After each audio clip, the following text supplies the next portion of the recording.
This is now part 2 of the guide, and this is probably the most difficult question due to this drawing. This drawing looks 2D, but this is actually a 3D drawing.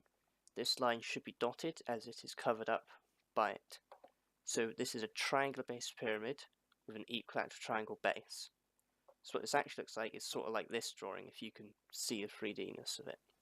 So we have a base on the bottom, which is W, X, Y, and all sides 7, and because it's an equilateral triangle, we know that all interior angles are the same, so 60 degrees. The first question is asking us to work out angle X, Z, Y, so this purple angle up here. These two dashed lines means that this line and this line are the same length, so we have this triangle here with 7 along the bottom, 7 centimeters, 8 centimeters, and 8 centimeters, and we need to work out this angle A.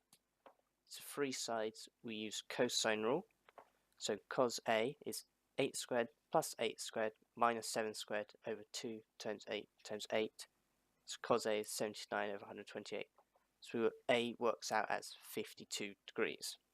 Once again, your numbers will be different, don't just copy my numbers. This is now part 2. So you're using a different triangle now. You're using Z, W, Y, which is triangle on this left hand side. This triangle looks like this. We have 7 centimeters along the bottom and 8 centimeters along this side. And we're trying to work out this angle down here. But first we need to work out this angle down here, and then we can use 180 minus. So we use sine rule. Sine A, which is this angle, over 8 equals sine 37 over 7. We rearrange that, so sine A is 8 times sine 37 over 7. Sine A is 0.4877, so we get A as 43 degrees. So once again, this is wrong, it is not obtuse, or else it won't work as a triangle, it's not obtuse.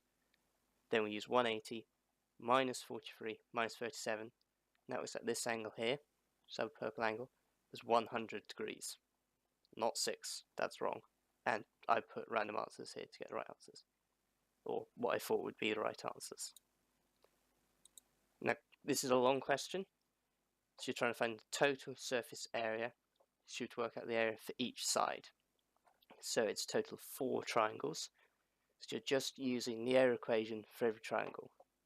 So on this first one, we use the equilateral triangle on the bottom, so it's half times 7 times 7 times sine 60, which is 21.21676.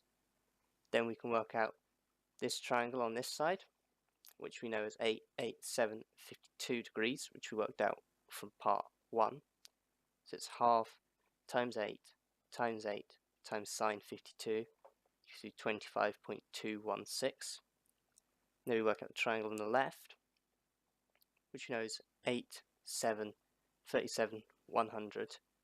So it's half times 8 times 7 times sine 100, which gives you 27.54. And now we need to work out another length for this triangle on the back. This triangle on the back has ZX, which is this line here, of 8, and then the bottom line of 7. So we need to work out this line here. To work out this line, we go back to this previous question, previous triangle, and we use sine rule. So this length is A over sine 100, it's this angle here, which equals 7 over sine 37, which is this angle here, so we rearrange that. So we get this length as 11.454. Then we use cosine rule to work out one of the angles. I used this angle here, bottom right. So this angle is equal to cos minus 1, 8 squared plus 7 squared minus 11.5 squared over 2 times 8 times 7. So this angle is 99.35. Then we use equation for area, so it's half times 7 times 8 times sine 99.4, which gives us 27.6235, and then you add them all together to get the area, which works out as about 101. Once again, that is wrong.